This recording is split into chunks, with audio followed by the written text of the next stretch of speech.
then I'll just share. Ming, you could share the Junkanoo Rush and let's talk, please. Yeah, I hold on a second. They're going live. Okay. Excuse me. Sorry for that. Request permission to record me.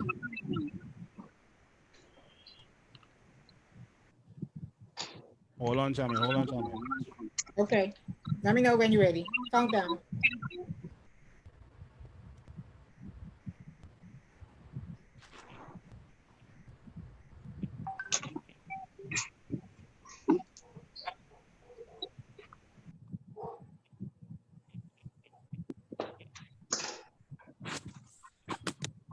My dog died Sunday.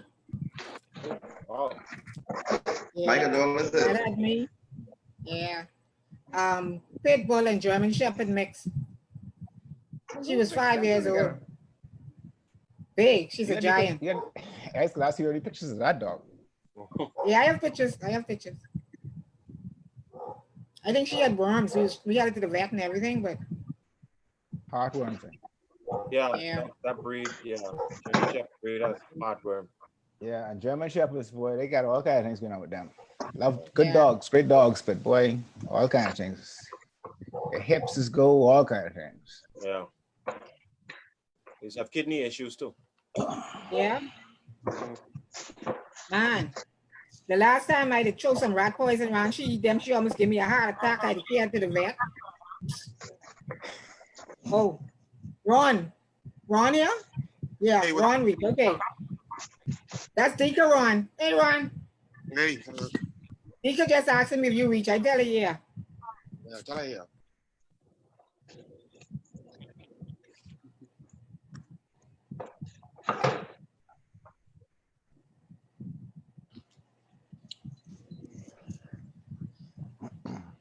Yeah, so, man, I see us all our rain Sunday. She's just sitting in the rain and ain't moving, and I trying to tell her go in the house.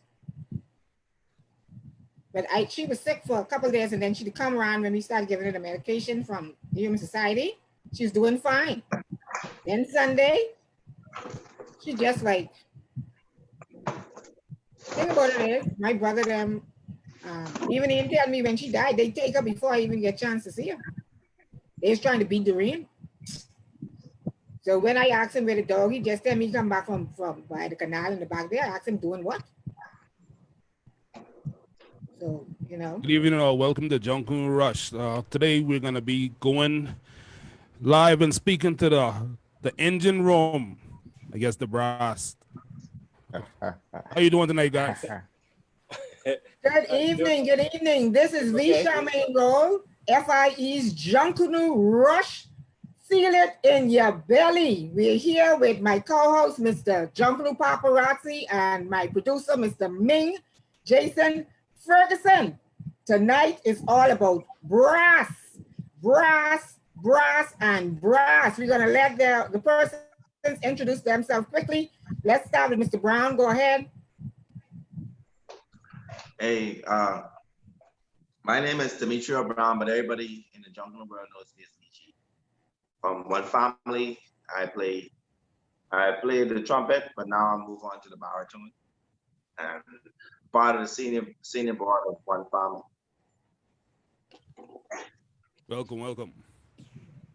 Welcome. So now go ahead, next. That'd be Jeremy.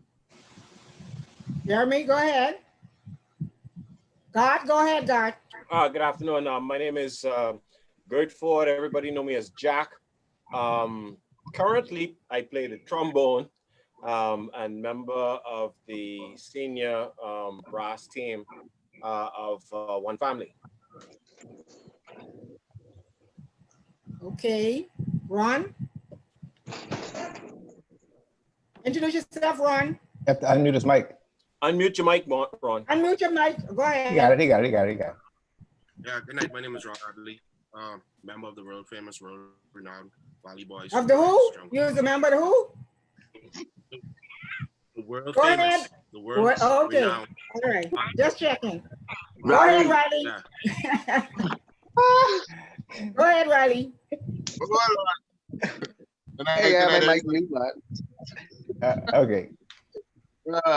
Yeah, Jay Riley, Jamal Riley, the underdogs. That's what you call yourself?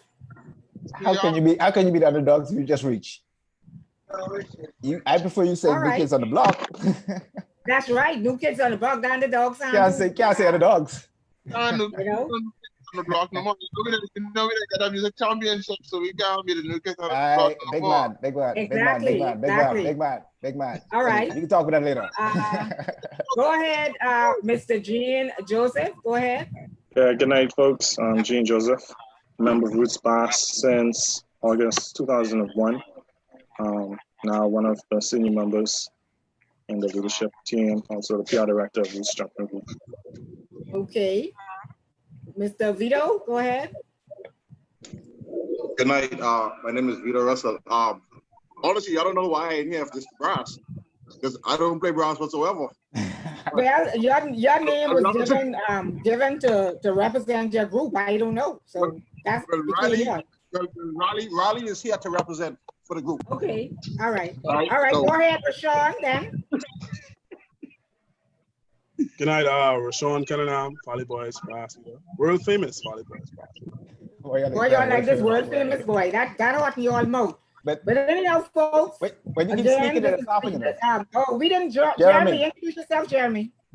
Yeah, my name is Jeremy Lebon, and I rush with the Saxon Superstars, the world greatest.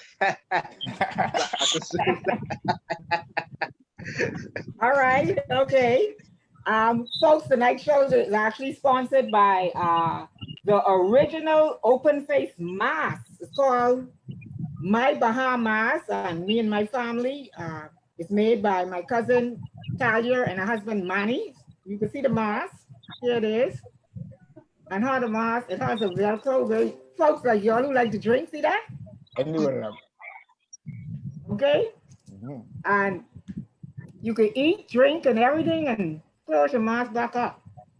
If you're interested in the mask, the telephone number is 544-5202 or 601-2569. That's 544-5202, 601-2569. And you can go on Facebook on the Junkanoo Rush pages. I've been advertising for them. Or you can check their page, Talia Adderley. Now, folks, let's get into it. Now, let me give you all a little history on the brass, how brass came about. I told Papa a few days ago when I was talking about the brass, Papa said it was introduced in 1970. So I said, yeah, Papa, my Grammy bring it there. But I wanted to confirm it. So I made a phone call to my dad, and this is how brass came about. In 1973, he was in charge of the Elf Youth Department. And they were supposed to go to an Independence Parade, and the Independence Parade was canceled. And so he took it upon himself to tell, it was a 7 to 9 brass ensemble, and he took it upon himself to take them to the Boxing Day Parade. And so that was in 1973, he bought a brass section underneath the Music Makers. And their theme was, that they carried that morning was islands of the, was 100 islands at the United Nations. And the song, listen, when he tell me this, I only smiled to myself because I was like, boy, you know, the song was Got a Letter from Miami. You all know that, right? Got a letter from Miami, in the letter was $1. So y'all can imagine that playing, you can imagine that playing, right? So that's how brass was first introduced to Junkanoo in 1973 by my father, Dr. Winston Churchill Rose. And his Elf Youth Band came with a 7 to 9 man ensemble underneath the Music Makers. And that's how brass became a part of Junkanoo. So let's start out our conversation tonight on the first question I really wanted to ask. How do you join a brass section of a group? Okay. since the silence. How do you join a brass section? I know, right? Normally, what happens is you have a lot of Junkanoo brass members who are, police officers, defense force officers, band leaders in different aspects of the community. So what tends to happen is the younger members, they tend to gravitate towards the stronger players. And sometimes the players, the members, they also, go and they recruit them. But you would have from time to time people just come onto your practice, wherever you practice a few times, and then they just show up with a horn and say they want to join. Mm-hmm. That's simple as that. Because look like you have to bring your BJC, your Pittman, your university certificate, and all these kind of things to join brass. I would love for it to be, where we do auditions and stuff, but it's just a but fun I know 1 year I had spoken to Toby, and he told me the Saxons were recruiting from the schools, from the school bands at that present time. Jeremy? Say it again. At one time, Toby told me Saxons used to go around to the schools and they used to recruit from the school band. Yeah, back then, you know how the we used to have a lot of not just the school bands, but back then we had more church bands. Okay. And normally it stemmed from there, like just like what Jane said. It's more like a community thing. Is they see I say they are idol inside Junkanoo group who they want to be around, and they say, well, I want to play a trumpet, I want to play a trombone, and like you said, they gravitate to you. So that's basically it. Now, in terms of what you were saying, how if it's that easy, now it's something what I tend to do, especially with young brass members. Yes, everybody want to rush and have fun in Junkanoo, but you also have to look at keeping them in the right frame of mind in terms of their schoolwork. You still need to have good grades and all these different things.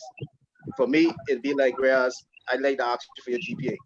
And if you do bad, you don't rush. See? So it might be easy to join a Junkanoo group, but you still have to have your standards. Especially for the youths coming up. Now, when you say standards, what do you mean by standards? Because I was just waiting until we kind of get into it. When you say standards, what do you mean by standards? Standards in terms of you still have to groom the youths, letting them know, guess what, it's not just all about Junkanoo. You still have to go there, have a good education. You still got to go there and look for a job. You know what I mean? Like some people just look at Junkanoo and be like, oh, I want to do a show. You have some people right now in Junkanoo, whereas Junkanoo finish and it's like their life end. You know what I mean? But isn't that because of the culture that we create? And that's why I said we have to now bring it back. Because back then I couldn't rush. And I think we dropped the ball, whereas even at home, if my grades and stuff ain't up to standard, I couldn't rush. Wow. And I know back then Government High was known for producing a lot of brass of young men and women to be distributed throughout the Junkanoo system. I know Government High was one of the schools, and now I know A.F. Adley, heads from well, I don't know if he's from Portugal or Roots right now, but I know Heads is instrumental in working with a lot of young people also to get them into the brass section. Well, to speak to the relationship with A.F. Adley, there was a very strong tie there. However, there was an incident which happened in their yard where I think the security officer was actually killed on duty. So we deemed it, a hazard to be in that area. We still have somewhat of a relationship with them. However, Roots moved to the LW Young School, so we tend to recruit more persons from there and assist with that system. Let me ask you guys a question. when Jeremy mentioned the word standards, I think Ming wanted to get into the fact that standards in terms of music. How many members of the Junkanoo Brass actually can read music versus can play from air? And is that a big difference, or does it make a difference? Who want to jump on this? Who want to jump on this? Let's go, rush on. Let's go, Mr. Gunner now. Jump on this one. Jump on this one. Ask the question. The question was how many persons in Junkanoo can actually read music versus playing from air? And does that create a challenge when it comes to new songs, or just talk about the challenges versus the pros and cons? Basically. I think I want to get in on this. Go ahead. All right, so check this out. Mm-hmm. You know, in my books, because I literally had to learn how to read music, even though I gone and I did it at school and did music in school in high school underneath Miss Thornton. I didn't really pursue it like I wanted to.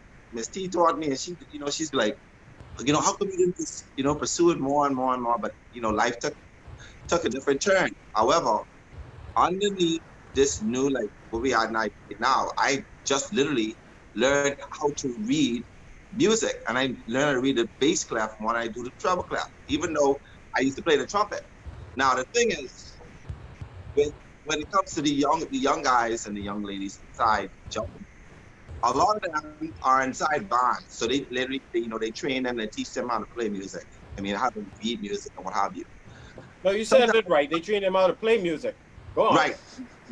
The thing is, right? The thing is, when it comes to that, is sometimes, let's just say, you don't have no sheet music. Sometimes you have a moment where the person who has the sheet music stays home, is sick, trying to get the sheet music. Let's just say you don't know the music at all. Let's just say you know by ear. So sometimes, I could be honest with you, years ago, and Ron is right there. He can tell you, the only persons who used to know how to read music was 3 people. It was Ron. Who else? It was everybody else. It was only 2 of them, 3 of them who know how to read music, and the rest of us used to play by ear. You hear what I said? And we used to study music. It might not have been the quality as music is now. But the thing is, I think both using air and reading music is essential inside now. We all pass just reading from yeah. Now Junkanoo has evolved where it is where it used to be finesse, learning how to read music. So I say, I think you need both, but I may be wrong. Okay, You do need both, but go ahead. Okay, especially as an educator and a math teacher, what I'll tell you is that, and the research is there, and it's proven. Once you get somebody who started out maybe in grade school with just the basics in terms of how to learn to read music, then the whole mathematics learning, or the learning of mathematics, just complements that. And then once you get in terms of the skills of the numeracy skills, and you talk about logic, and then you talk about just in terms of creativity and behavior, and just being an overall better rounded citizen. And that's why I say, or I interjected earlier where I said a lot of the bands, I won't disparage any particular organization, but a lot of bands would, like Michi said, you get 1 or 2 persons who could read. They show the fingering of whatever instrument to the rest of their section, and then off they go. And as long as the band is playing this this song, everybody's happy, parents happy, and what do you mean my child can't play the instrument, my child can't read? They stick that in, but the child cannot read music because the child is sitting there voicing 2nd finger, 3rd finger, voicing 3rd finger, bop, bop, bop. Okay, now you got your song.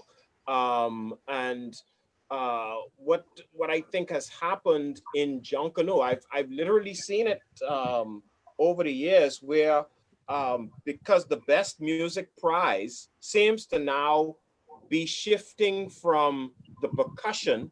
And I noticed our host, Cara Fusion, said the engine room, as a former lead bella and a former lead bass drummer, I can tell you, them backline fellas could be hot with you for saying, to call in the brass the engine room.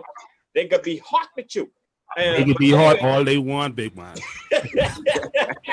I can tell you this. I mean, all right. So I actually said that for controversy because okay, good. Because right now you bringing up a point that I want to touch on. You're talking about persons literally sitting inside a room and learning fingering. Yeah. I'm a classically trained musician. Okay. I start from the age of 10, playing piano, moved to trumpet, eventually progressed and learned my craft. And I even took my craft further. You know, I went to college, did music in college. My thing is this, right? And we've had this conversation in professional arenas and whatnot. A lot of persons don't understand. There's a difference between just being a crowd pleaser and not having the correct technique to execute properly what you need to execute properly as a brass player. I mean, because as a trumpet player, you got to be able to hit notes the right pitch every time. Not, I hit the pitch now, you hit it under, you hit it over, but they don't care about that. The thing with, and having dynamics, the only thing most brass, the ones that come in that are not classically trained, they just want to be louder than the man next to them. Good point. And a lot of the fellas, are you sure y'all could agree with what I'm saying? Yeah. There's a lot of person, and see, we as the leaders, the senior man in the brass, we don't say, listen, no, bro. Yeah, I understand we need you to be loud, but there are some things you have to learn your techniques, you need to learn your rudiments, be able, and this thing with slurring everything, that just drives me nuts. Hey Ping, I could chime in on what you said. You can't expect better from the people who in the brass section if some of the leaders don't advance their education and knowledge of music to better progress Junkanoo. Like some of the leaders, I mean, no offense, but some of the leaders mightn't be up to that standard. So what you expect from other guys, they can slur everything. But check this out though. Let me and here's my thing though. Advocating to say, listen, if you want up the power, if you want up to that bar, we can't let you go. We so caught up in the numbers and having just the numbers and not having. I ain't even get started with this because I need to jump in. Go ahead, Ian. Yeah. So I recently had a situation within my brass. Well, I mean, we had lots of turmoil last year. From around the whatever midpoint of the year, I can't remember whichever month. We had some turmoil. We were rebuilding, working with what we had. We've had some players who, for some reason, they want to be a part of the brass, but they don't want to do the work to be a part of the brass. If it makes any sense, we got some younger kids who just we got some younger kids who just use it as an outing to get away from home.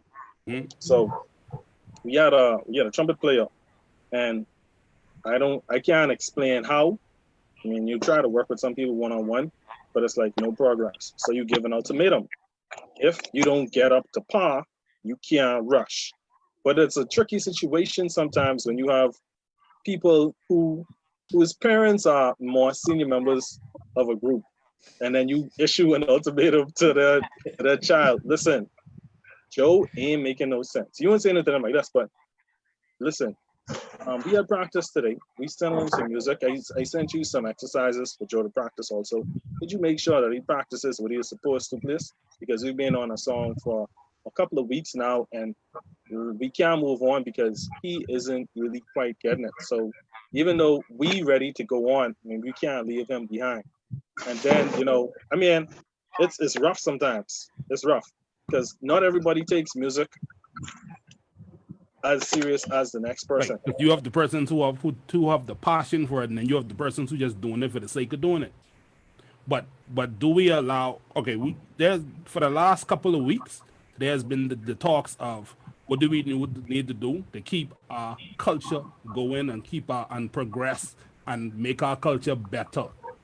We cannot. We need to stop rewarding mediocrity. We could go to Cuba and any one of these. We could go to any one of these Latin countries and even in the U.S. and we have little 5-year-old. I even ain't joking from 3rd grade, and they could play way better than some of the people we have. And it isn't that they're even more talented. It's just that they're more well versed. Discipline. Yeah. I have a question. This is the question I have in a lot of people. It took me a while to really figure out who the brass leaders are, who writes the music or who does the calling. So you have in a brass section, you have the person who writes the music, right? And each Those are the arrangers. brass section, you have trombone, you have the longhorns, what you call them? Trombone. Trombone. You have trumpets, you have trombones, then you have the Susie, right? So each one of those sections have a leader that calls, correct? It depends on the group. Quite, but it would depend. I mean, let's just say each instrument where you got the trumpet, and with the trumpet you may have some groups have some clarinets in there and some saxophones in there, right. And then you have your baritones of various size, and then you have your trombone. So I asked that question. Right, I asked that question forward because I want to come to this point. Go ahead. So listen here now. I noticed like a guy is being in the front of each one of them sections. When it comes to calling from whatever, the person in the front with the trumpet, whoever in front, they're calling, right? Who makes the decision when y'all get in these zones, what to play? That varies between different groups though. Okay, now the reason why I asked, right? Because down in the hole, George Street, all the way down in the back there, y'all playing the sweetest music. They hype. You get in Charlotte Street, you're in the first zone now. Adrenaline flow. Hey, you're trying to lock, right? You're dead lock. Now, you're going into zone 2, you reach Parliament Street. When you reach Parliament Street, you shut down because you're getting ready to go in the square, right? Garbage playing. Who calling these music? Pause. Like, what do you really call garbage? Because pause. I hear this term being thrown around all the time. Okay, let me rephrase it. Let me rephrase it, Gene. Foolishness. If you want to call it foolishness, okay, take for instance. Let me give an example, right? Okay. Let me call it theme. I ain't saying no particular group. All right. You come in with Disney World, right? Oh, Lord. And you playing all the different songs. I just calling that like so. Yeah, go ahead. Right? You playing all the songs. You start, you're warming up from down in the hole by the old Navy Line Road. Because down in there they play, they tuning up to get into the hole. You're tuning up to get into the gate, sorry. You're on the time. Because they start from way down in the back there. Okay? You reach Charlotte Street, so you in zone 1. You playing a whole new world. You playing all these different songs, right? You in that first zone. Then when you heading in the square, you know what you playing? Mama Baked the Johnny Cake Christmas coming or something like that. So who picks the song depends on which zone you in. And another thing I have to say, it doesn't matter to me which, every zone has a judge. Okay, the judge judging you from you reach Charlotte Street straight to the end part of each street. So I don't know why people gotta be thinking we gotta wait till we reach Washington Square to jam the most solid music. That is in the music zone. The music zone is one part of the street. It isn't. Listen to me, Ron. You talking to me now? I know the music zone. The music zone starts from Charlotte Street to the end of East Street on the north side. I mean the east side of East Street. The zone starts from Charlotte Street. No, Charmaine, no. All of that is the zone to be judged. No. I ain't talking to down in the hole, No, Rawson Square is just basically for performance, If you look for your music zone, no, that even ain't for performance. See, that's why we get it wrong. The whole zones for performance music and everything. Every single zone is only 2 zones now. Those 2 zones, you get a score from judges and or them who's going on performance, music, costuming. You getting judged on everything in all those zones. Charmaine, with the greatest of respect, you are ill-informed. You ought to go back to the JCNP. Yeah, The instruction for the music course last year, right? Judges course last year. That is not the music zone. That's not the music zone. So tell me where the music zone is. From your music zone between Charlotte Street, Parliament. Yeah, Charlotte Street to Parliament Street. Parliament Street. Okay, so you're telling me now. So your you when you get into Rossington Square, you ain't getting score no more for music. Not for music. And here's the problem I have. Here's the problem I have. Because quite frankly, if your group is only interested in winning music, your group could go ahead and perform the heck out of their music from, like they say, Charlotte Street to Parliament Street, and literally shut down and walk through Washington Square and still win best music. Wow. Wow. Okay, so it has changed now, right? Just chew on now, that. when I was there, but it's changed. Okay, so listen to this now. I understand the zone. You saying the Charlotte Street to Parliament Street. Now, when you reach Parliament Street, you have a whole nother block to get to the east side of East Street. So you ain't got to play no music there. We agree. But if you want to win best music, you don't have to. Not to win best music. If you want to win best performance, yeah. Because you gotta give the rest of your group something to feed off of as they go through that particular zone. But guess what? They just play all the good music when they ain't getting judged. That's what you're saying. Yeah. Well, backside. That makes sense to you? That's when you don't really know the zones like that too, you know, Charmaine. Huh? A lot of people on Bay Street, especially in the brass, right? Basically like, what the sick? How you get beat? They're going wrong. You know what I mean? But we don't realize that it's where you play certain songs. Yeah. You see what I'm saying? Right. It's where you play. It's where you play your key songs. But for me personally, I say ride the whole of Bay Street. Don't drop the ball. Okay, this is what we talked about last week on the show, or week before last. We spoke about making the hole an area, because you know y'all just be jamming down in the hole between there. From the gate go back to y'all warming up to get on, right? From there go back, but it's too much technicality and being able to score in that zone. So if you're getting from you tuning up, you reach Charlotte Street, right? That's a performance zone. You just getting in. You ain't locked yet now, because sometimes there's locked to the end of Parliament Street. That's when you gotta shut off. When they lock in, yes, they get ready to shut off when you got no more scoring to do. Nicely ground. Basically only so long.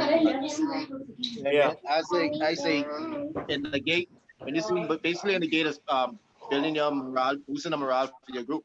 You know what I mean?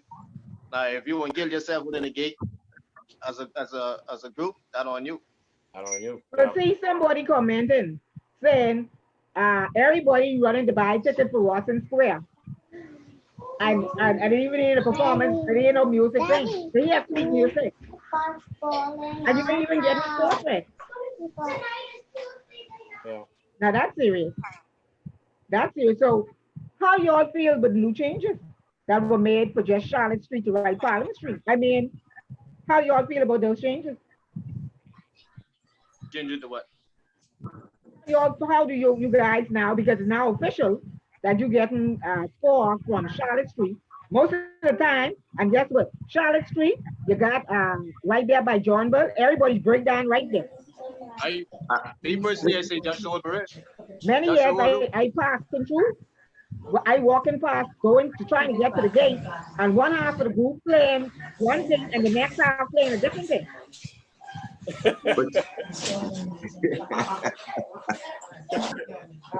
You're laughing. Wow. Okay.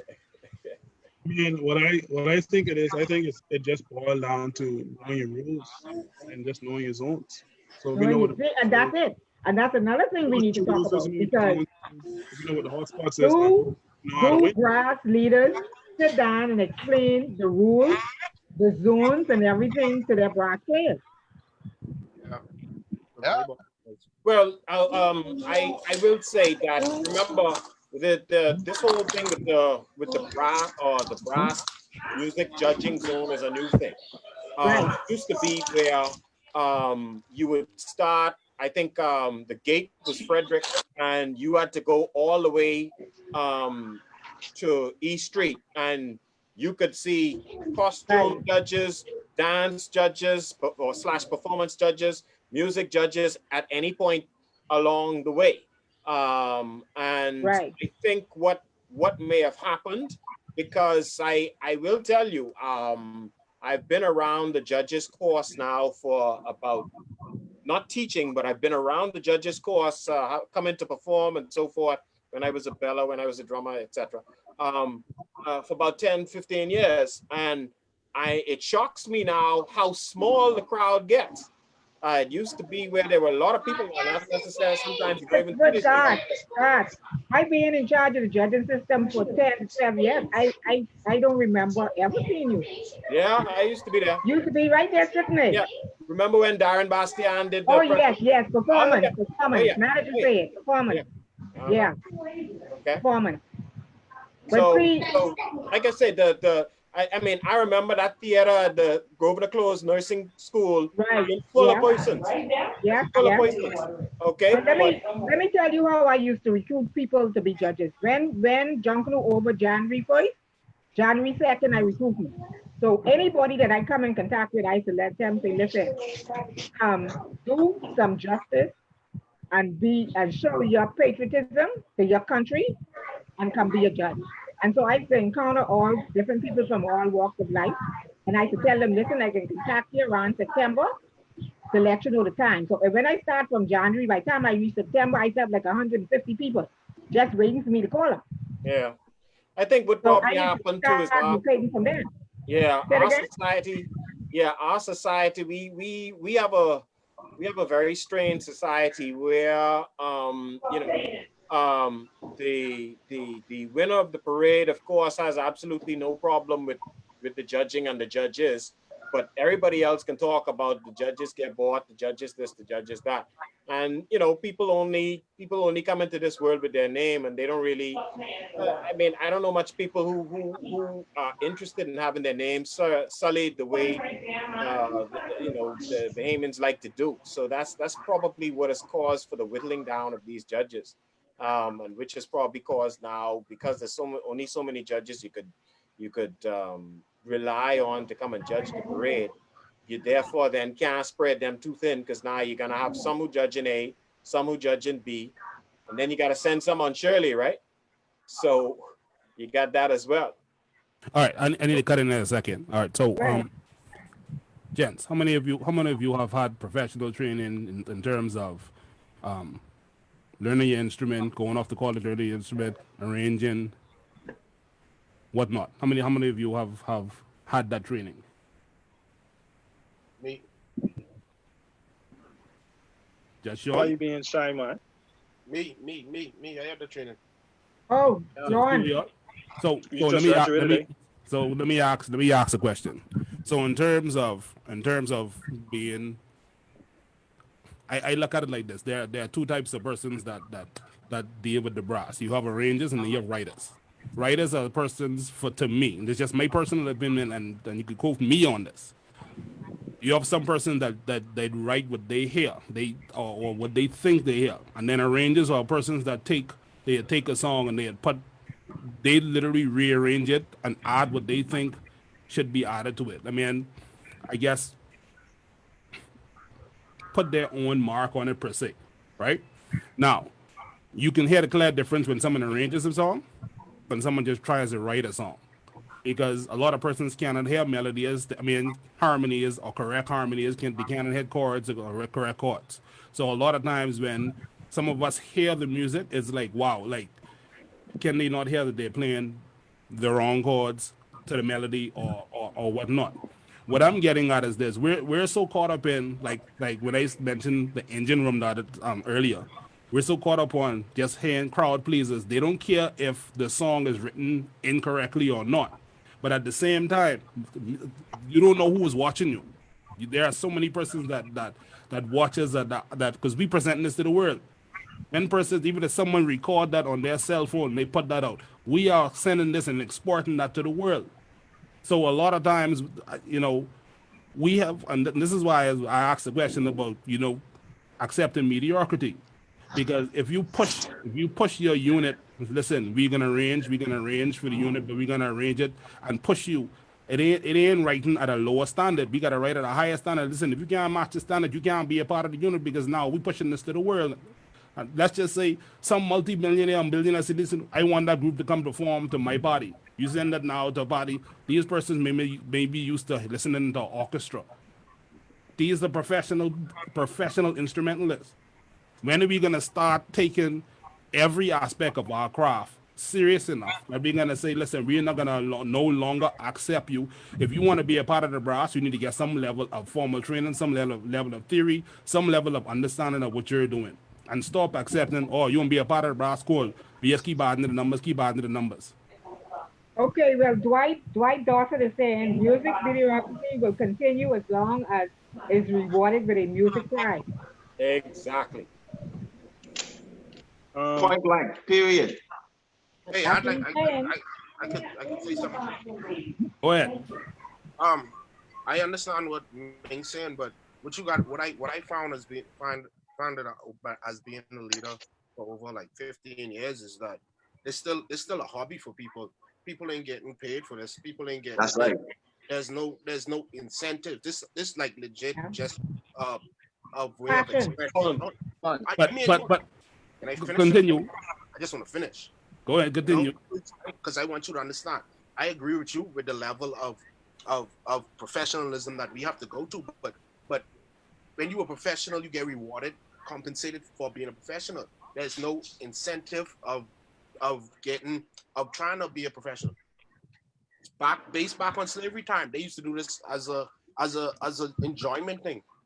The holidays, the two holidays. So I guess it's a hobby for people. So I mean, I agree with you with the professionalism and the standard need to go up. But what can you do if you tell somebody, all right, um, you have to have a standard in order to be a part of this brass, and they're gonna be like, wait, I ain't into that. Then you probably wouldn't have Junkanoo no more. Because how much people? What's the percentage of professionalism in Junkanoo or in brass Yeah. play on brass? What is the percentage? Excellent point. It ain't right. So you wouldn't have Junkanoo no more. Right. So you got to be careful with a lot of things. Yeah, and that'll then push over into dance. That could even push over into costuming and coloring and all of that, decorations and so forth. But So but that's funny. But that statement, and I agree with you guys at a certain point. We a lot of junkers ask for professional judges though. So you want a professional judge to come and judge mediocre music, or I'm asking. Yes, no. Papa. I think if we do get those judges on Bay Street, I think some things will be changed in terms of the level of the musician. They had professional musicians before. When They had then professional musicians when I was there. And let me tell you something. I how saw long that was ago? professional How long ago musicians that was? before school come that out, was, they give them 100. that was about 2013, 2014, 2015. They had, but you gotta understand, even with the professional judge, like who you can get, you trying to get Lee Calendar or Synovia Pierre, like to do what? Stand up on her feet for 12 hours to judge. You know what I mean? Like what's the incentives for professional For judges? them, exactly. Like there's Yeah. so much things Well, like I know at one point they had a course at COB that was led by Nicolette Battle, when they trained you to be judges and you were given a certified certificate. I did that course and I have the certificate for that. So, and it was done under the College of Bahamas. So it is an ordained certificate. But after that happened, they just changed the whole outlook on how you became a judge. And so a lot of things changed. And then the Junkanoo decided that they wanted to come in and and train the people themselves. But here's the problem I have with that. I have a problem if I hire somebody to cut my grass, right? And they don't know how to cut the grass. But if they continually do the grass every year, wouldn't they perfect themselves? Good. You understand that? You gave So me, if you an keep illogical switching up, statement though. You if said you they don't know how to Yeah. cut the grass. no, what I'm okay, let me That means they repeat could it. be up there Let me climbing the repeat walls. it. Let me repeat it, good. Let me repeat it for you. Yeah, go ahead. Okay, just like a baseball player, right? When he first go to a team, okay, when you first start playing ball, you're in the best. Just say Magic, or maybe Michael Jordan.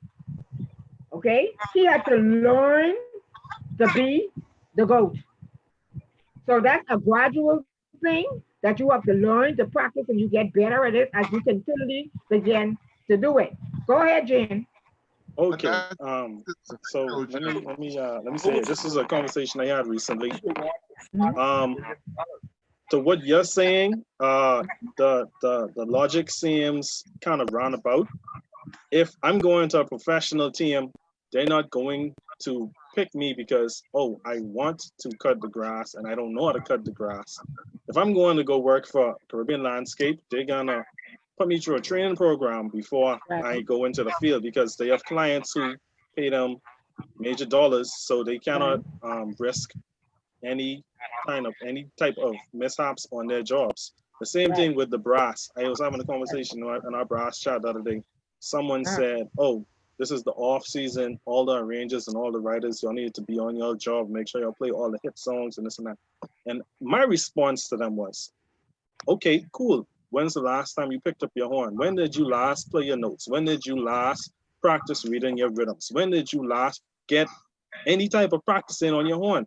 Because as it stands right now, I'm about to audition for the music program at UB. I'm a media journalism major at the school, so I intend to brush up on and augment my skills.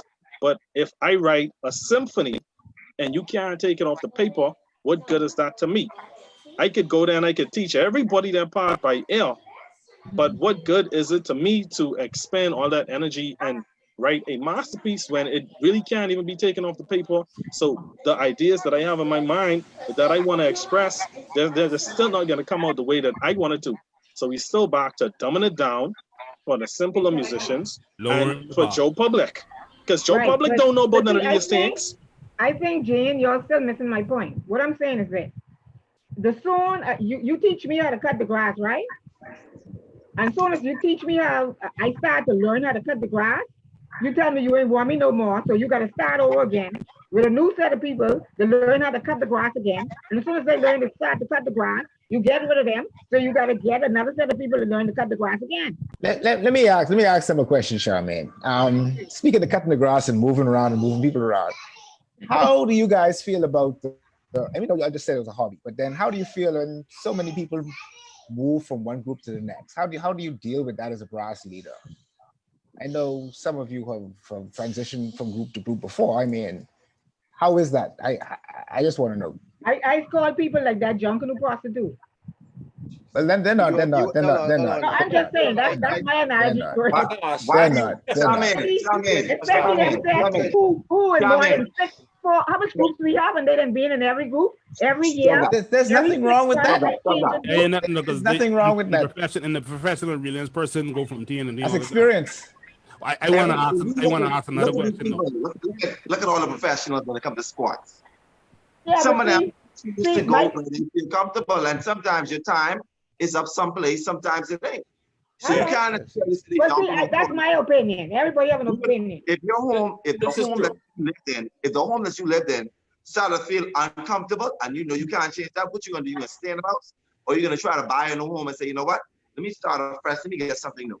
No, but see, these guys leaving the group for little things that are not even worth leaving for, because they can't be in the front line ringing the bell, or they can't be in the clip what happening here, or they can't be in the clip what happening. But that's all a choice, so Charmaine. That's a choice. Yeah, it's a choice. So I have another question. So you guys basically said, right? You can't keep the person's if all right, if you raise the bar and you ask persons to do this professionally, you figure that we wouldn't have Junkanoo because persons would not try to be a part of it if you try to raise the bar to make it a professional thing. That's the first part. The second part is, my thing is, if you raise the bar and everybody that participates in this has a level of professionalism, let's just say, because they was talking about this the other night, they was talking about doing a school to train persons in the different disciplines in Junkanoo. So let's just say now we decided, like Jane was saying, he's going to the UB, he's applying for the music program because he wants to raise the bar for himself, right? Let's just say we have a avenue where if you want to be a part of the brass, there's a level of training you got to go through before you enter the brass, right? So why can't we become professionals in our own right? Why can't we set it up where if you want to be a part of this, you have to go through a level of training and all them stuff? Why can't we set that up? Because professionals get paid to be professionals, bro. And there's another part of that. So, and the reason why, go ahead. These guys, these young people, whether you like it or not, believe it or not, Junkanoo is a hobby. It's something we do on our free will. As a matter of fact, we spend our own money to participate in Junkanoo, thousands of dollars. Yeah. There's no way, no form of fashion where a government is in charge of an institution like Junkanoo, and they don't want to even pay the groups their money to start. But yet you want this young man to go and sit in school, learn something, even pay his money to learn it. Let's just say he's doing that, or you get this as an incentive. How you want him to sit there and say, you know what? I want you to not think about doing anything else but learning this music instrument and playing in Junkanoo and not compensate them. How? How are you going to get those young people to sit there in that school knowing fully well that they could be on a job or making some hustle where they can make some money, that they can spend? How are you going to do that? Just tell me how you're going to, once you make a way and avenue to do that, I think it could work. But other than that, right now, I don't think it can. All right, so let me bring up my next point, why I made the first statement. So the next point is, there are, and this is I know for a fact, there are a lot of corporations and multimillionaires who would love to donate to Junkanoo, but we don't have the structure. We're not set up the way we need to be set up, first and foremost. Secondly, like everybody keeps alluding to, it's like a hobby. If we keep treating it like a hobby, nobody who has money is gonna want to invest in this. There are persons who are willing to invest. I talk about hundreds of millions of dollars into this. You need to pass them names up there. Passing the name up is one thing, but it's not gonna happen. Structure. We have to structure this, not them. We have to sit down and decide which way we want to go with this. And this is a discussion that I've literally had with person, and it isn't, and some of us know this. Money talks. You bring that money, and these guys would literally turn water into wine. That talk about bringing the millions to these people want to invest millions of dollars. Unless you bring it up, you might listen. Money talks, bro. So when you're saying this, you got people who can invest millions and millions of dollars. Put them on the line. If they say, you know what, how do you want Junkanoo to be? And you say, listen, I want it to be professional. So and so, if they are willing to set aside and say, you know what, we want to stand up for Junkanoo, and we see it this way. If you do this, then we will. Now, I understand where you're coming from. You say we should do it on our own, but like we go back to what Ron was saying. Where's the incentive? Where's the incentive? You're holding back on these people who got these billions and millions of dollars who can spend on Junkanoo. But because we don't have the infrastructure in place, you won't pass that information up. Come on. It ain't me passing the information. Go ahead, Ming. Hello, Ming. Go ahead. Ming, I have a question for you. Have you ever sat in on the Valley Boys Brass Zoom music classes? Nope. Okay. Anybody else on this forum ever sat in on the Valley Boys Brass? Nobody was ever given an invitation. You got to extend an invitation. No, they publicized it. I shared it for them also. Thank you. But you never shared with me, Ron, and we got the Junkanoo Rush all the pages where we could share with people. So now you know you got to share it with me. No, I think I know where Ron is. I feel where Ron is going, and I'll say this: I was at a point where I used to take my Saturdays and I'd go to LW Young, and I had classes with some of my brass members. Now, it worked for a while, but again, you can't get people to commit to certain things because everybody has their own schedule, their own timeline, their own priorities, their own agenda.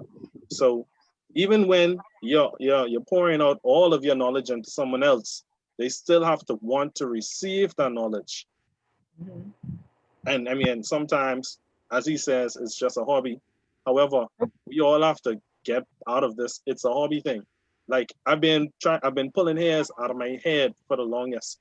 It'll be so simple if we could all just take 10% of our brain power and invest it into becoming a better musician, learn our horn more. It would save us so much time when we go into the classroom versus looking at it as, oh, I just come in to play my horn, or they can show me. No, you wasting my time. Imagine a person like Ron or other arrangers who have to sit Yeah. down and put their sweat, their blood into writing these arrangements. You know how disheartening it is sometimes. I know he probably had these times when he was back in the trenches where he would come with an idea and it just like they just wouldn't get it. I know it's frustrating sometimes, but I mean, as a musician, you have to want to be better for yourself. We are as strong as the weakest link. So if you are the weakest link and we trying to pull you up, you need to take that hand up and come up. Because I mean, you awake Ron, as much as it's fun. You awake. Stephen is asking you to finish your point, what you were saying. Say it again. What do you mean by that? Say it again. Stephen J is asking to continue to finish your point. About the music classes, Ron. Yes, about the music classes. Well, the Valley Boys, we started this thing during the COVID-19 pandemic, whereas we would hold brass Zoom meeting, like basic theory classes. Also, we extended it to advanced theory classes, talking about chords progression. Also, we did an arranging course also. And these things was facilitated by qualified musicians within our brass, such as Rashawn Khan and Gandhi Sherman Kalano being Saniko Nodes, people who went abroad and advanced themselves in their craft. So a lot of people chimed in because we had at one point we had like about 56 people like chiming in So on our which platform did y'all advertise on? every platform. We have I never seen any. I never saw anything. I never saw anything. And I'm the administrator of most of those pages. I've never seen anything. Well, what we can do? Are they still going on now? Are y'all going to continue the classes? Yes, ma'am. I don't want to put. Okay, so you can send me some information. We'll do one. We'll do one. Another question I wanted to ask. I know last year, sometime back, Ming had asked me to reach out to all of the brass leaders. And on a previous show that I was listening to last week, they was talking about going in the studio and making CDs and all this thing. And we were trying to bring this to Fortune now.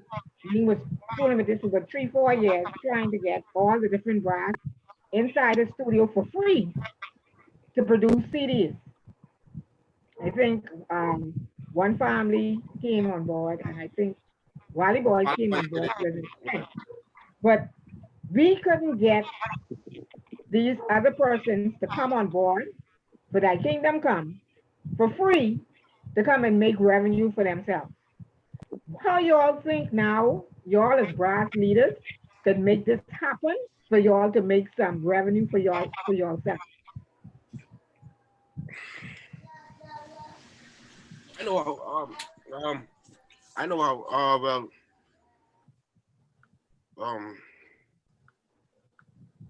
all right. I wish not to say on that, but I can contact a couple of the brass leaders and see how we could do something. Like put on I guess take us out of our original platform, whereas we just rush it down and put us in a concert setting, whereas people could see us in a different light, you know what I mean? But I gotta ask a couple of the brass leaders to see if they interested, you know. Some brass leaders, they funny. Ron. Because it would be wonderful to run workshops where you can teach people the craft. And that's one of the things I want to look into. Yeah, so that does be a good something. Not to come off the topic, right? but I have a question for Ming, right?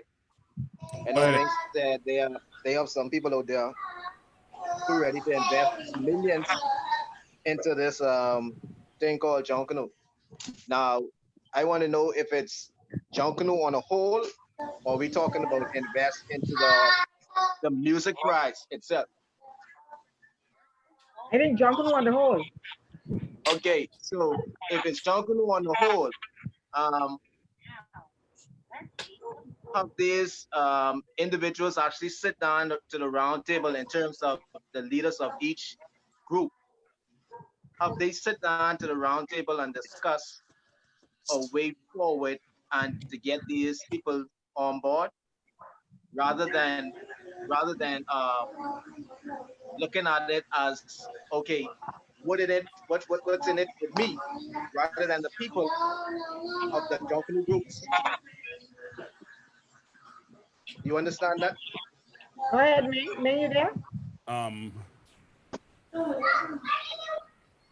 let me say this from my understanding, because see this, I only know this because I was inquiring myself about getting funding for certain projects and going and having conversation with investors themselves. The first question they would always ask, okay, investors don't do business with individuals, and even as an organization, you have to be set up with the proper legal structure. That's the first thing. The second thing is you have to have something where that makes sense for them to invest in. Because if they give you $1 million and then they come the next year, the $1 million gone, there's no product, there's nothing to show for it. They're not gonna be interested, and then they're gonna ask you, what happened to my money? If you look at the way that we are structured now on Junkanoo, there's money that's given from sponsors, the government, and whatnot, and the groups are saying, okay, we get this money, it still ain't enough. The groups are not doing anything to generate money. None of the groups are doing anything to generate money, from my understanding.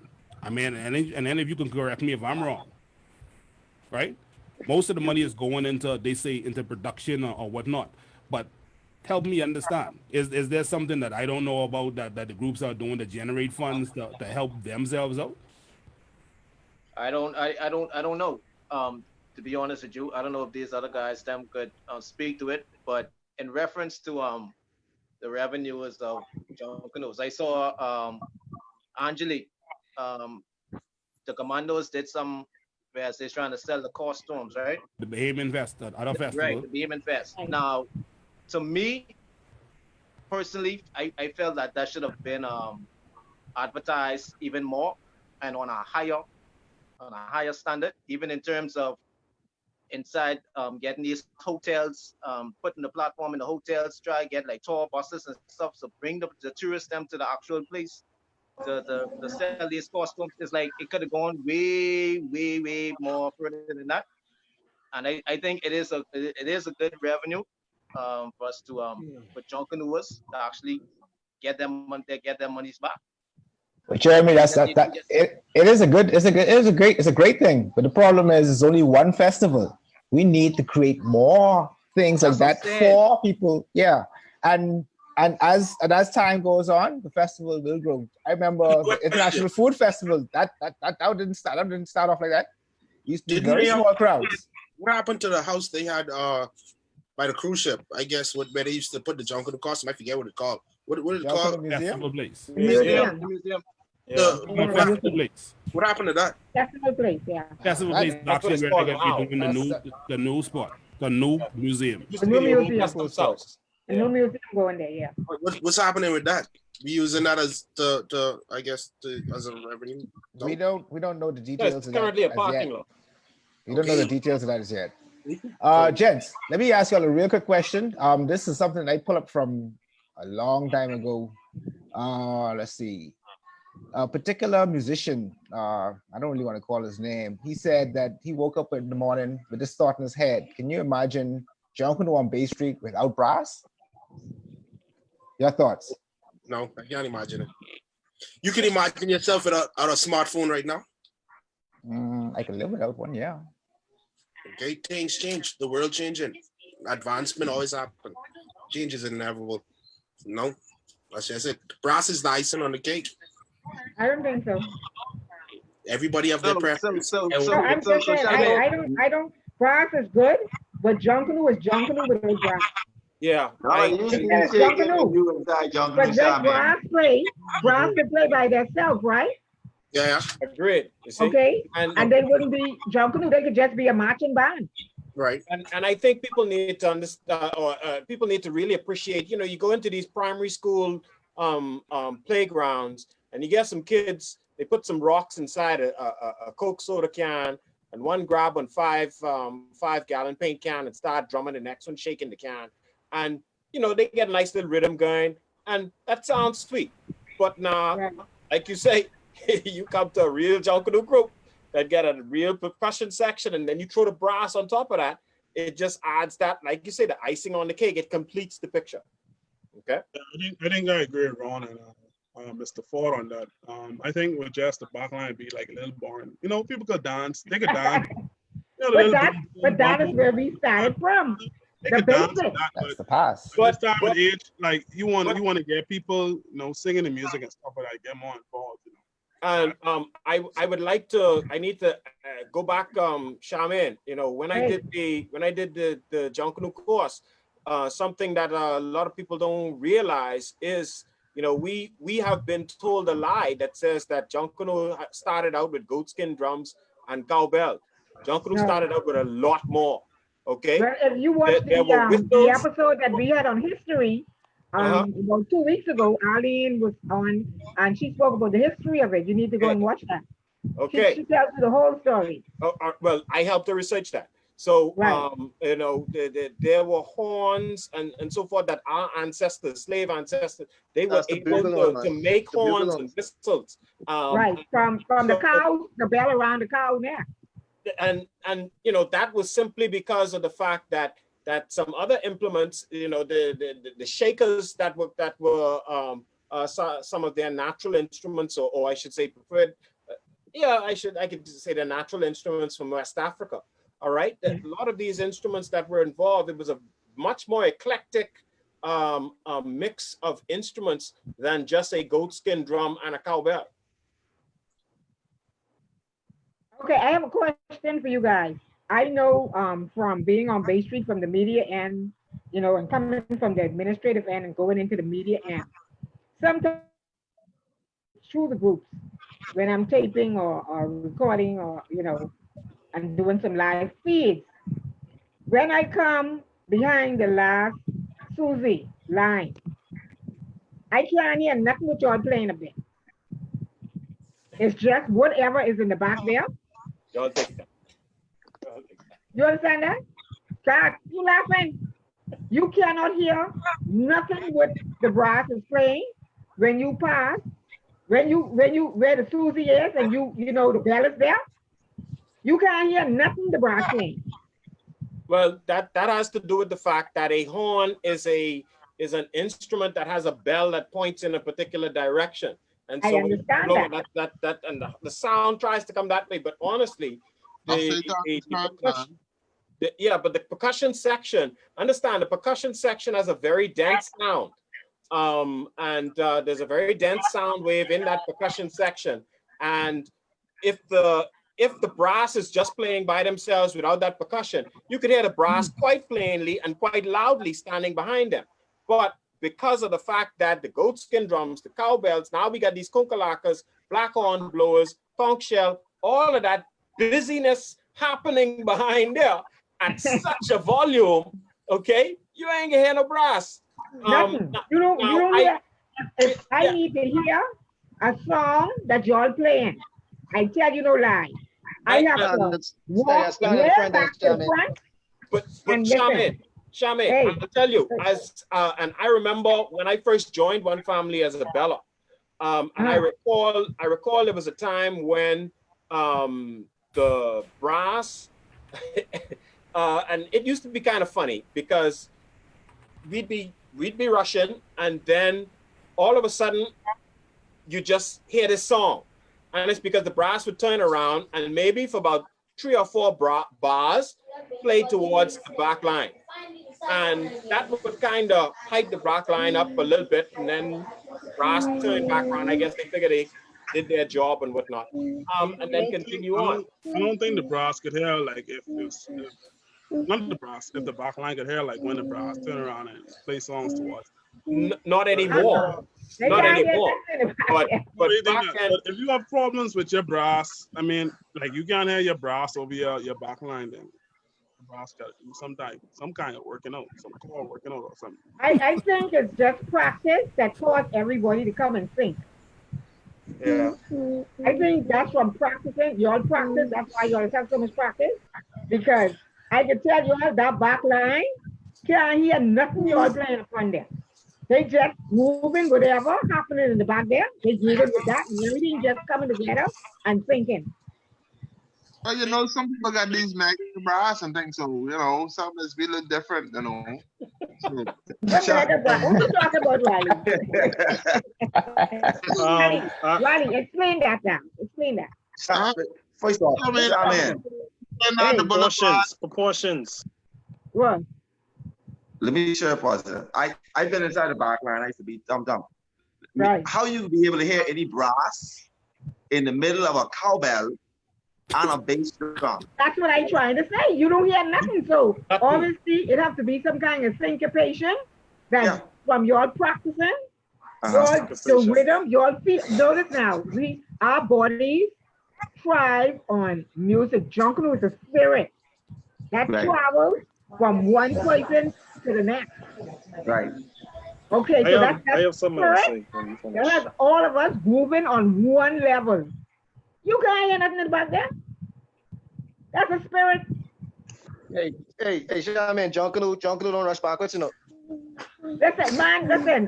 You know what I talk about. You got something to say around.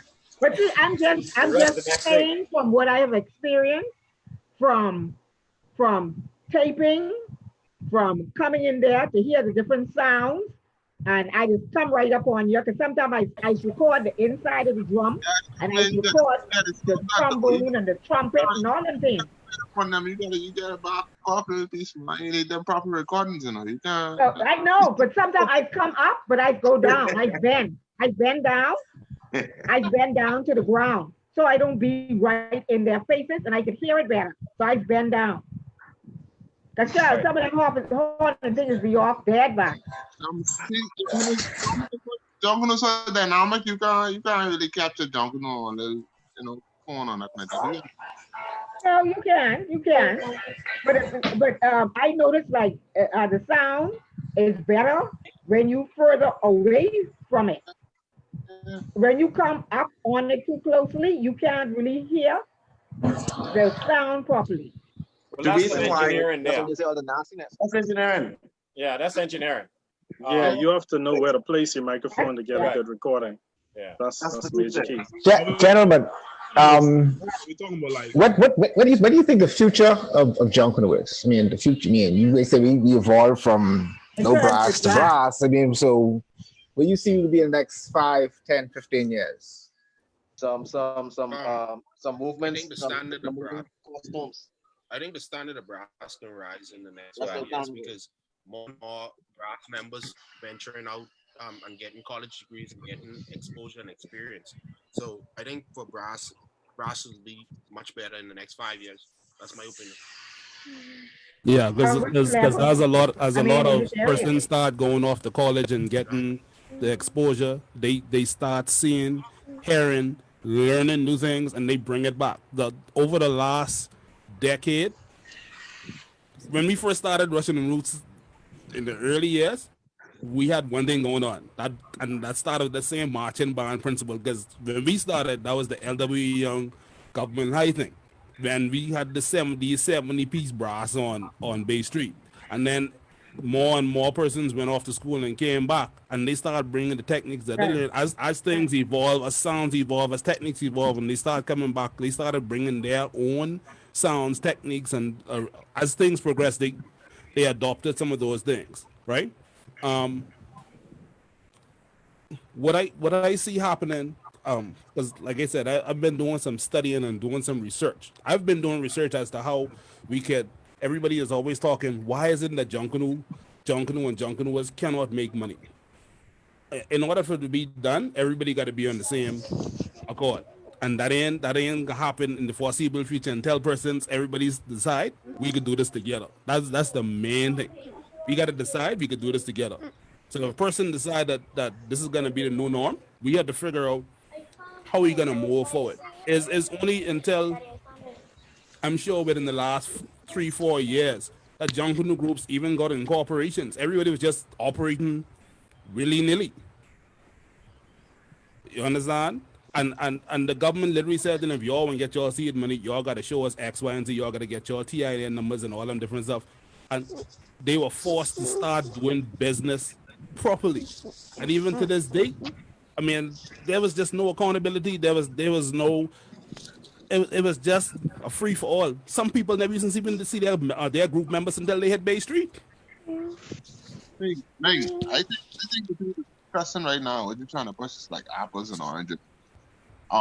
The parade form of it and the professional and monetized form of it is a totally different thing. You know what I'm saying? If you want to be a professional jumping over and this is what you're trying to push and this is the career you want to choose, yeah, we can do that. You know what I mean? You could set up private corporate organizations just like Colors Entertainment, those etc. Who would have I guess compiled a group of junkies who interested in this. You're interested in being a professional junkanoo. Take that seriously. You now take this platform that you have created to the world, but in quality sense of junkanoo as a spiritual movement, as a celebration, and just free for a rush. I mean, I guess I understand to your point because for me, I've been in the two sides of it. It's a totally different scene. It's a totally different atmosphere, arena, and every day. I have a question. I have another question. I noticed even too from going through the lines in the group when they say where's the future of Junkanoo heading in terms of brass, would it be more of an organized? How you guys feel with the lines being more organized in terms of playing?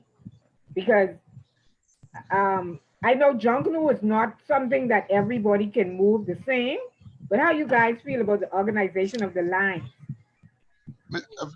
Charlene, like I just say again, it's like you would practice your stuff all year round, to be honest. And you gotta work on our line. Right? And when that spirit hits you on the road, you just forget, like they just keep it. That's the spirit. That's the spirit. That's the spirit. There's nothing you can do, but that's what Junkanoo is. Like I can tell you, but the girls is being synced. Huh? Choreographed. Pardon? Say it again. I say the girls is being synced, the choreographed section. What a different man. And guess what? They got on way more stuff than some of yours. But they're not blowing any instruments, so their job is to dance. Their job is to dance, right? Yeah, that's the difference. But also remember, they also, and every group choreograph section does this, and I can tell you because I used to martial choreograph.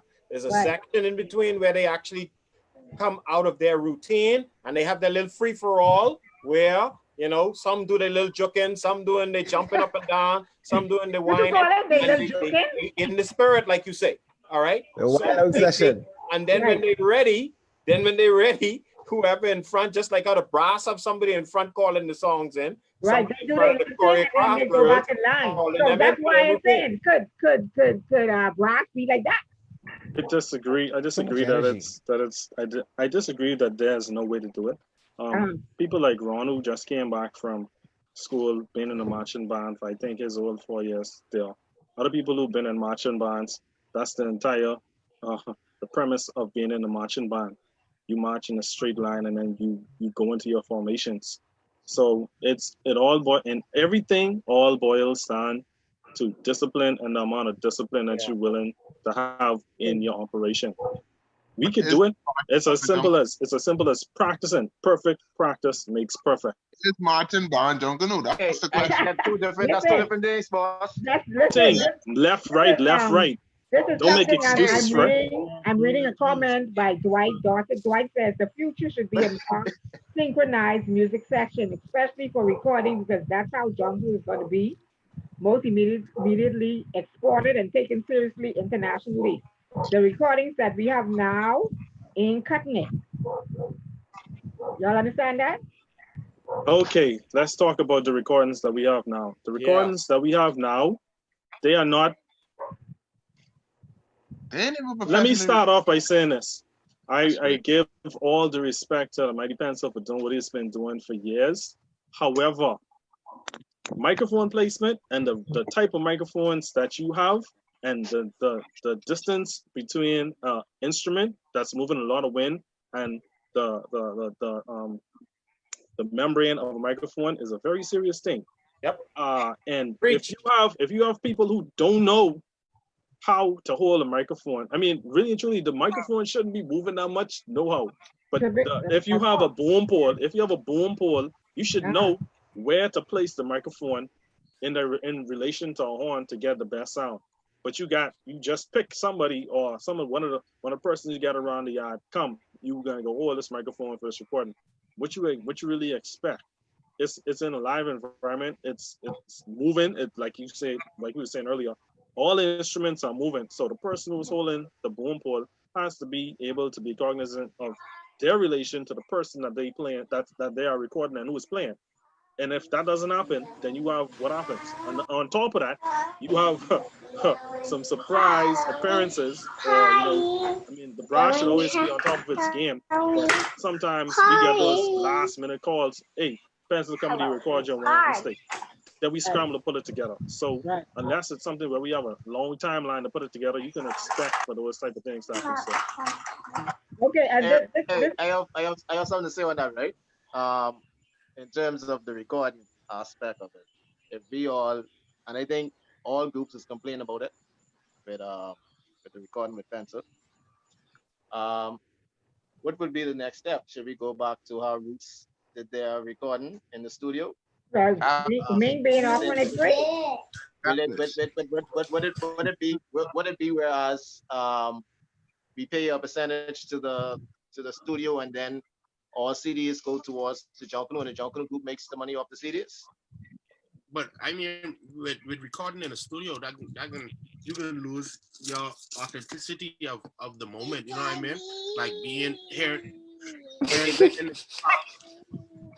know what I mean? So like, life is about balance and stuff. Like, what you really wanna? I guess a good way to become better recording and stuff is a vantage point. Get a better vantage point where you could get the complete sound, I guess. What you mean from like on top of the roof? Like how they were saying they want to put the music. They were saying they want to put the music judges on top of the roof one time, or above you. Sit down, man. To be honest, you talking about Bay or you talking about recording? I'm talking about Bay. Live recording. To be honest, I don't see much quality recordings coming from recording a moving group. Now, if we are in the field and we in a area where we're gonna be, Ron got trouble on his hands over there. If we are set up in the configuration, brass and the back line behind us, or the brass in one area, microphones in front of us, the back line in one area, microphones to them, that may be able to work a lot better. It's still authentic. We still Russian. We still can move side to side, but we remove that extra motion, which tends to cause mishap stopping and mistake stopping. Well, Dwight is saying he's talking about the big parade, because we have to understand that these things go viral immediately. Once we go live on Bay, because I can tell you, once I go live on Bay, people is just be sharing. Because you have a lot of people all over the world just waiting to hear that sound and feel the spirit of Junkanoo. Ron, Rashawn, any of y'all recorded with y'all marching bands? Yeah, I've recorded a few things. We did a Netflix show too as well. I think I saw that. That's what they did. I think with the I think I saw that. It's called But mashing up. yeah, I think I saw that. But let me say this. GN does recording, so where he's coming from the technical aspect, and this is what I was talking about. When you have knowledge of something, it frustrates you. So, and it frustrates you not because um, it's just that when you look at that, there's a certain standard that you look at things, right? I was using this example the other day. You have a lot of persons that say they're professional photographers, and Papa and Jean could attest to this, right? So there are persons that are professional photographers, and then you'll have someone who goes and they buy a camera or they pull out their cell phone and they start taking pictures, right? And they could say, man, they just as good as them, man. And you don't need to hire them with their high end cameras, and you'd be like, yeah, but you could clearly, literally clearly see the difference because they know what they're doing. They know how they don't have overexposed photos. They don't have photos that are shot in the wrong format. And one of the things as a professional is you know how to take the time. And this is why persons literally invest in themselves by either learning a higher level. They take the time to learn their craft to the point that no matter what scenario, at the end of the day, they have a professional product to give you. Now, when it comes to recording, it's the same thing. There are different techniques and different things that you need to learn to get a perfect recording. And anyone in any profession, that this is why you have higher learning. And higher learning doesn't necessarily mean that you go off to school. Higher learning can mean that you take the time and you learn your craft. Because there's information out there, but you have to take the time to learn it, practice it, reach out to persons that are professionals in the craft, let them mentor you, and then you would learn, hey, oh, I see the difference. Now I can hear the difference. You understand? We need and see when person, and that's why when prosumers do something and then your professional do something, there's a serious difference. And when it comes to recording, it's the same thing. You have to know which microphones to use. You have to know higher signal levels to look. You have to know the different things that make it because you can't polish it out. This is the thing.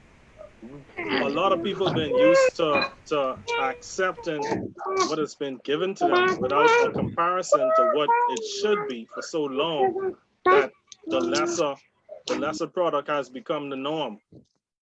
So I mean, it's gonna be a battle that we have to fight. But people used to hearing what they used to hearing, so that sound good to them. You know what I'm saying? My thing is who's gonna step up and do it? Ming gonna do it. Ming is gonna do the recording. Yeah, him or Jen. Yeah, me. Jen. Jane, I like that root effect. Your check Jane out, man. Jane, pretty special root Hey effect in Jane, the background. lean more to your right, boy. Yeah, stay right there. My right or your right? My right or your right? You fall right in that trap. But gentlemen, we've been talking now for about an hour and 30 minutes. We're gonna let all of you have your last say and the way forward that you see for your brass section. And how do you feel about if we're gonna have actually Junkanoo this year? We can All right, let start me with go first. Jeremy. I can call your name and then you come around. Jeremy, you go Yeah, first. let me go first. Me personally, I don't think John can go happen this year. But I would still tell everybody to still be on their guards and don't stop their craft and what they're doing. Well, I But hear plenty groups sneak pacing, buddy. yeah, that's what I say. And you can't drop the gun because you never know what will happen. But me personally, I don't think it'll be on the scale of what we normally used to. But I would say this in terms of all brass leaders. I think it's time that everybody now get out this eyes the best and I better than you, rather than trying to come together and try and uplift and motivate each and every musician in our communities in our brass. I think we all need to come together and show them that guess what. And in terms of what we talked about earlier, people them leaving the groups. Like, let's put this discipline back in order in every group. So guess what? If you run from the Valley to go to the Saxon, guess what? If you go there, the discipline there. If you go to Roots, the discipline there. So anywhere you run, that discipline level is everywhere you go. So I think all of us, we need to now come together and make this thing happen. You know what I mean? Right. We have to make it happen. Because if we don't come together, if we keep showing each other that we fight amongst one another, That's that tribalism, buddy. ain't nothing gonna happen. I know, right? You know what I mean? Go ahead, Riley. Yeah, so I like to piggyback on what Jeremy said. That's still all that and the tribalism, but the thing about it is most of us here as senior members, all of us have a cordial relationship. It's just the younger guys, I don't know where they got it from, but you know, in terms of Genesis, I've been back to try and teach them the way that we grew up and the way that it should be. You know what I mean? And start the reform, what it is, and so.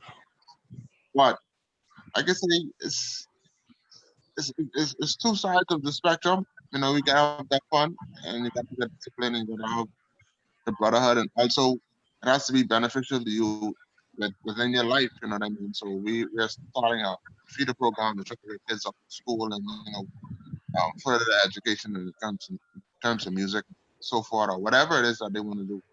You know what I mean? So our motto is building characters and changing lives through music. So that's what we all about on this side.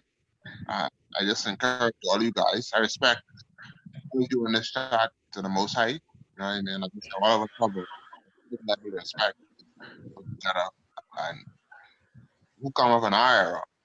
You know what I mean? So let's just try to instill that in the youths coming up so this thing just don't die out. You know what I mean? Right. But it's All all right. from this side. All right. Go on, God. Hi. Well, you know, I would say this: we have a golden opportunity right now. The brass is the how should I put it? The Mercedes Benz of Junkanoo. And so we got a lot of young fellas who they won't walk around with a golden or silver horn, right? They figure it's big man around town when they do so. And so like my brother from the Saxon said, we have a golden opportunity to utilize that. They want to be in this section, and so we could curb the language, we could curb the behavior, the fighting and all of that. We could curb the bad grades. We have an opportunity to really mold a generation by saying, like you say, if the grades ain't up to par, no, you can't rush. If you get suspended from school, no, you can't be with us. This kind of thing. And so once we get once we show that, and then also once we start being serious about it and exemplifying that in and of ourselves as well. So that means you got to be, as leaders, we got to set ourselves to a higher standard. In practices, conducting ourselves in a more professional manner with the language that we use and the behavior and the things that we consume. I'll leave that there. In the presence of these young kids, and then I believe that we will be we'll set the right example. God. Mickey? Yeah. So I can piggyback on what Ford say, but in this off season, like he said, we have an ample opportunity. Now it's a moment in time that we gotta treat these young folks who are inside our brass with more respect than somebody who can blow their horn. There are a lot of young people inside our brass who we just overlook, who are going through hardship based on their parents' mistakes, or if they can't provide for them without. It's good to say pick up your horn and practice, but it's better to pick up a phone and call and ask them how are they doing. Have you eaten? Do you need something to eat? Do you want to do what it is that you need? You know, I think that that's way more valuable than trying to figure out if they picking up their horn to practice. Of course, it's good to practice, but it's better to be a better humanitarian. And those brothers, would you call those people inside your brass as your brothers and sisters? Instead of just saying that, you know, just haphazardly, Right. it's better to actually put that into work. You know, what I say is there's always a psychological element to the brass. The reason why they call us the brass members divas is because we just catch feelings fast. And if you don't treat us a certain way, we go in a certain different place. You're always a woman, eh? If you treat, that's what they say, but if you treat the people in your brass as if they really are your bloodline or your brothers in this hard economical times, then Junkanoo would have a better appreciation by them showing their children how a brotherhood of Junkanoo was supposed to be. So I say in this time of pandemic that we're going through, you know, reach out to your brothers and sisters who are inside the brass, check up on them, see how they're doing, because you know half of them probably are going through some hardships, and you never know. And by that, I think by small steps like that, we can grow the morale of the brass and as Junkanoo as a whole. And that's me there. Okay, Michi, go ahead. Ron, go ahead for your girls beat you up. Ron, you there? Sean, yeah. Rashawn, go Rashawn. Just to speak on the volleyball aspect, with me being one of the youngest brass leaders, 26 years old, I've been a part of the volleyboys from 2014. I've had experience. I graduated from GHS, so I've came under Nell Justilian, Chris Justilian. I came from colors, so I've known what it is to be in music and what it is to represent, you know, real music quality. And even graduating from BCU, Bethune University. So I know what it is when it comes to quality of music. So I know we have spoke about a lot of things today, and certain things I didn't really jump into. I think one of the main things is in order to get music to progress and to improve inside, even with Junkanoo is musicianship, and that's the main thing. And it doesn't really start off with music, but it starts off with our schools and, you know, the music programs inside schools. That's where it really basically starts from. And to be able to come from college and come back and know what it is to be inside school and to see some of my classmates, people who came before me, after me, and see some of the things they went through. As far as you had some people who, and y'all spoke about this today, or we spoke about this today, with people who could sight read good, people who know music good, versus people who use their ears, and the two go together.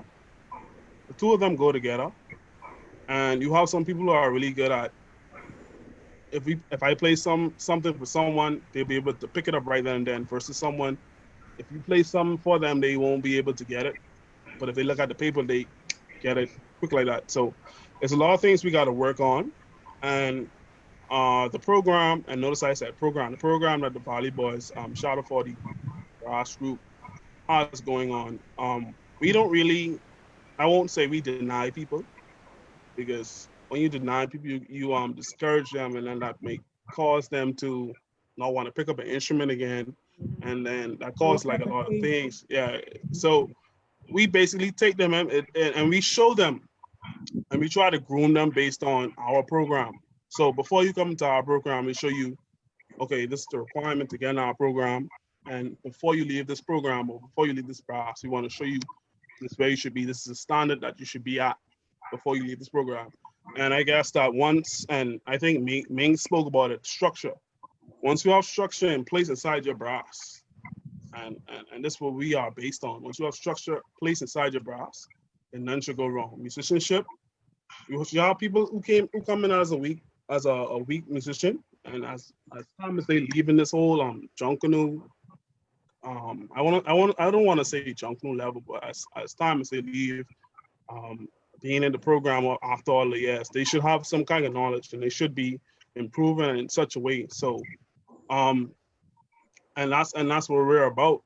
And we are backed up by the cohesiveness of this whole music section in the Valley Boys, not just the brass. We have from our bass drummers to our cowbells, to our tom-tom drummers, to our foghorns, to our black horns, to our scrapers, to whoever, to kunkalakas. As a music section, we understand. And we have musicians in these different sections, not just the brass. We have musicians in these different sections. So the whole thing about this whole Junkanoo thing, we don't want to make people Junkanoo players. And that's why you might feel as though some of your programs might not expand or not improve the way y'all wanted to improve, because y'all just trying to incorporate people to be Junkanoo players rather than being musicians. So moving forward, for things to improve, we gotta raise the standard so people can be more than just Junkanoo players, but musicians. And that's what, like Ron said, it's a lot of us who are inside the Valley Boys, and not just inside the Valley Boys. We have some people who inside Roots, some people who inside Saxon, some people who are inside one family that have been off to school. And the more people coming back, the more this whole musicianship level is gonna rise based on the training they have had. So the more people come back, and we just gotta utilize those persons. And that's just what it is. Yeah. So I encourage all of y'all. I appreciate all of y'all time. Yeah. I'm hearing anything y'all said, but that's just all I gotta say. Okay, Ron?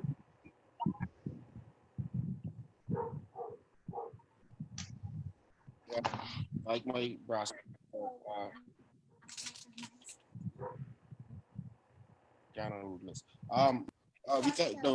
We thank y'all for having us here.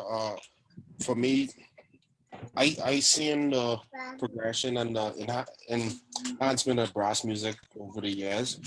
And I think brass in Junkanoo have a brighter, because like I said earlier, more and more are going away to school, gaining that exposure and that experience to try and make a change. Even if it's a minute change, is the change that it needs.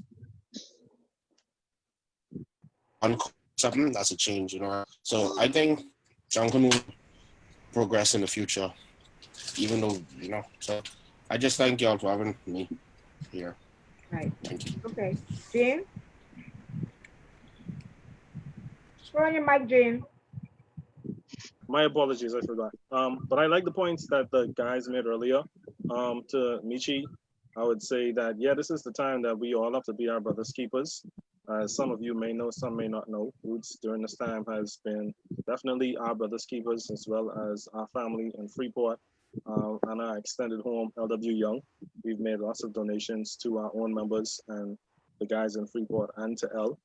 So before we ask them to pick up their horn, we definitely have checked in and made sure that they're able to sustain themselves during this time. Excellent is the standard. Excellence is always the standard. That's what we always strive for. Excellent. Yeah. But sometimes we miss the mark. The guys have pretty much covered it all. The only thing I'll leave with is I'm not sure what their online platforms are, but if anybody who's listening wants to get in contact with any of the membership team, anyone from the membership team to become a member, you can always reach us on Facebook, Roots Junkanoo Group, Instagram, or you can I guess find a member and talk to them. Okay. Pop? Mute your mic, Papa. Unmute your mic. Yeah, it's just as bad as Jim. Sorry about that. I just want to thank everybody for coming out tonight. It's been a very informative conversation. But I have one final question, because I always got 1,000,001 questions. I know, right? Yeah, always. When well, you know what? I lost my track of it. Anyway, good night, everybody.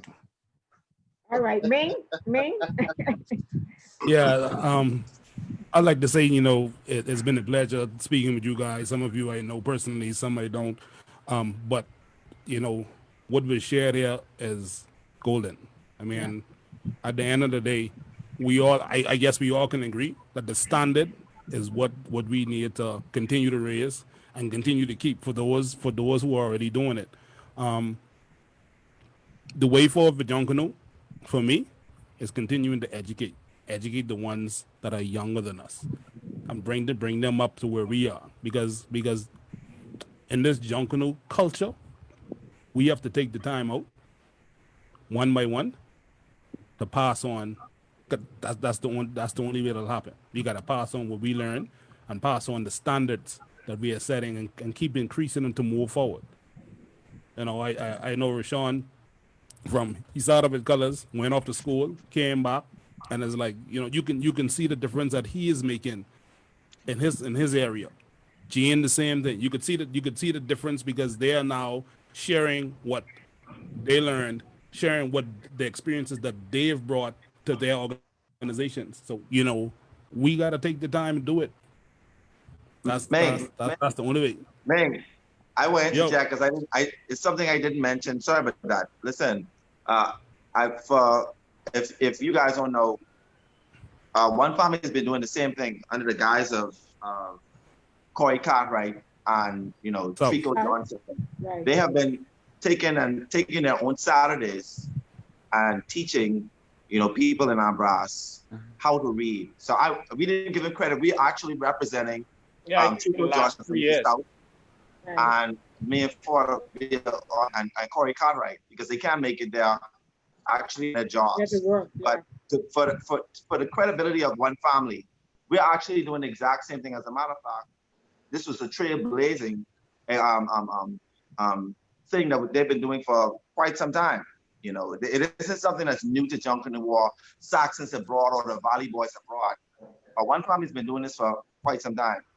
They're actually the reason why I even felt encouraged to even read music, to be honest with you, because it was same two guys. So, you know, just to put that out there to let you know that, you know, One Family is just in the background of that. All right. I actually work hand in hand with South and Corey on a regular basis. Right.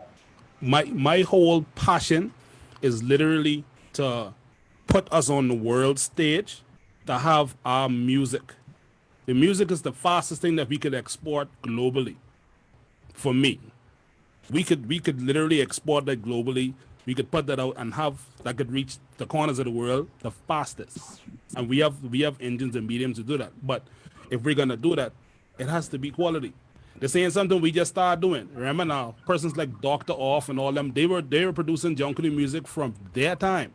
It's only now evolving to what we're doing now, and they have been putting their mark on the world. Tony McKay.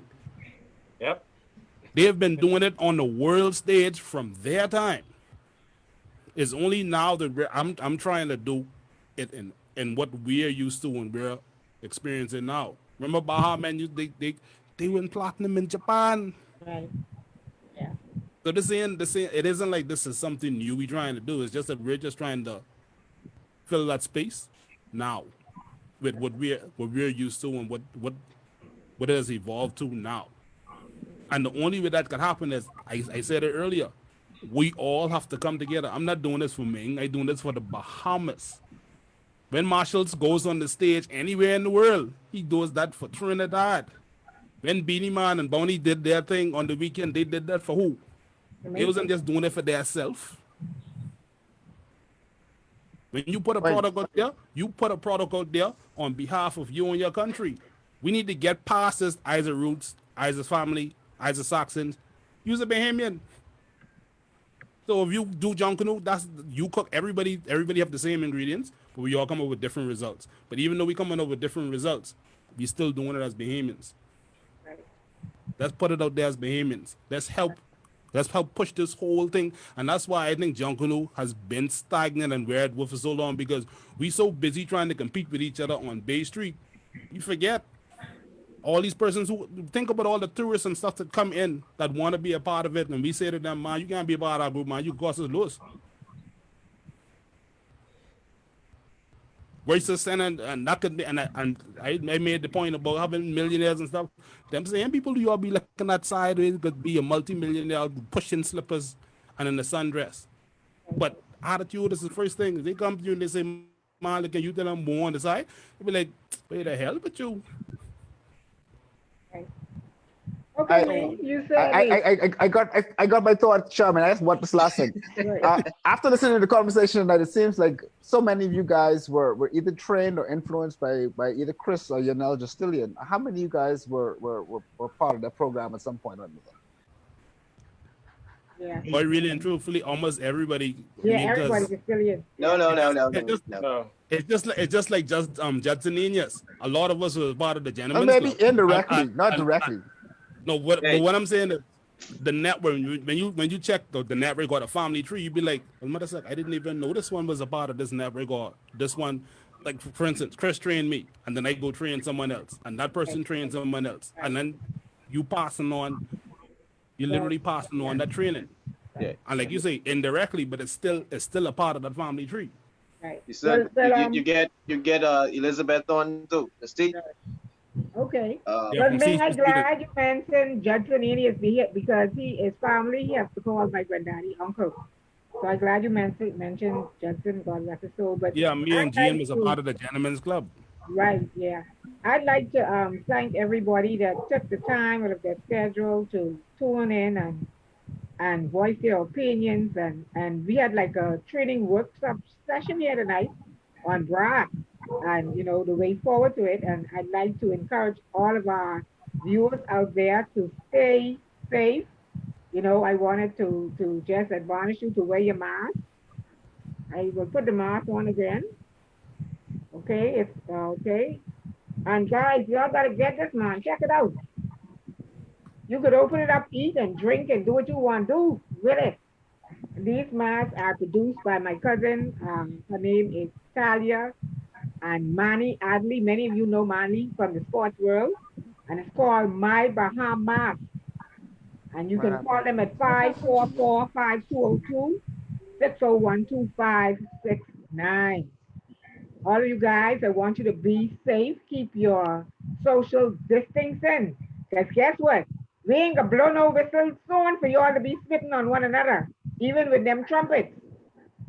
We gonna have to be in our corners for a little while. So we just asking everybody out there just to be safe and, you know, listen to what the Prime Minister and the healthcare persons are saying because we have to adhere to that. If not, we'll be on lockdown for much longer than we expect.